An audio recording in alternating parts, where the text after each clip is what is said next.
Video we will be learning about different protocols, networking protocols. What is a protocol? A protocol simply means a set of rules to communicate. Like two persons can communicate in any language. Suppose there is a situation where there are three persons, Mr. A, Mr. B and Mr. C. Mr. A knows only English, Mr. B knows only French, and they both want to communicate, but they both know different languages, so they won't be able to communicate effectively.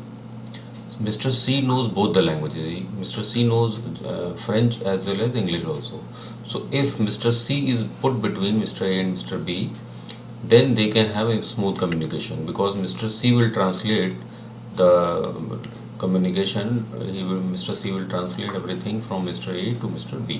When Mr. A will speak, Mr. B will remain silent, and Mr. C will listen to Mr. A and then translate to Mr. B.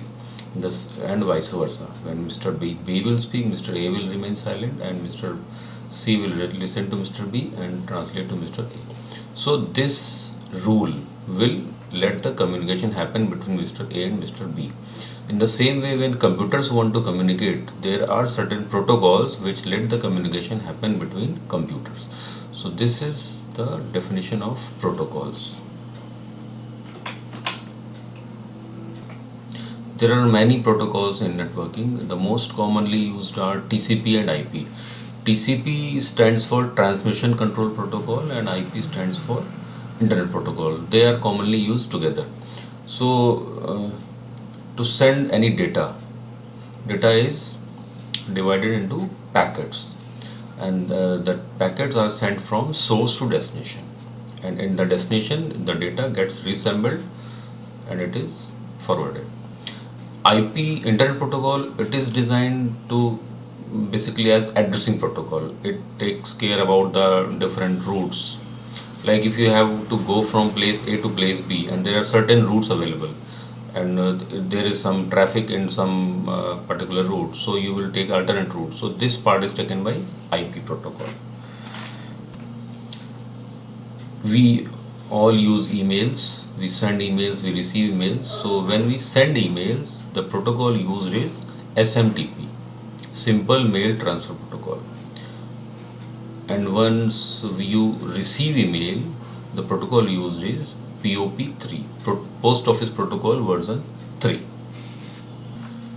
When you browse through the websites that we call surfing, the websites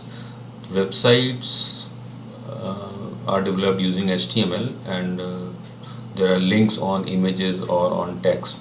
So the protocol which is used in surfing is Hypertext Transfer Protocol, because you click on a link, the request is sent to the server, and the server processes your request.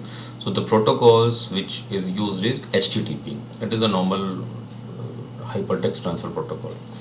There is another version of HTTP, that is HTTPS, Hypertext Transfer Protocol Secured. So whenever there is a security required, like in banking transactions, you want to transfer money somewhere, so the protocol is secured.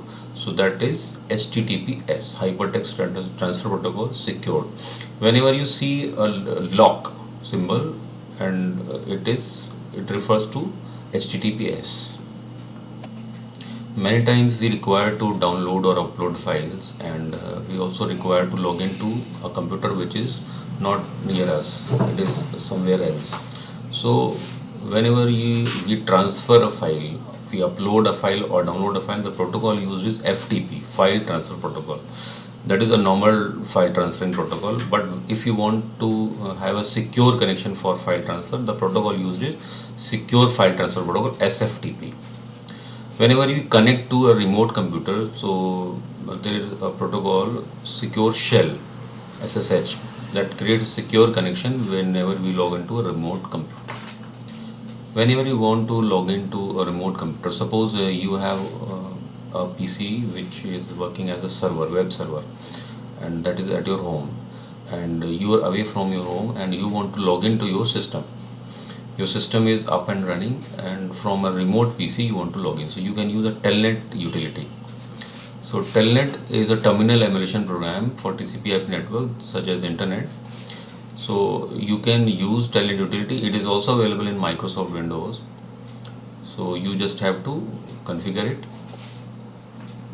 There are some more popular remote login software are TeamViewer, AnyDesk, which you can use.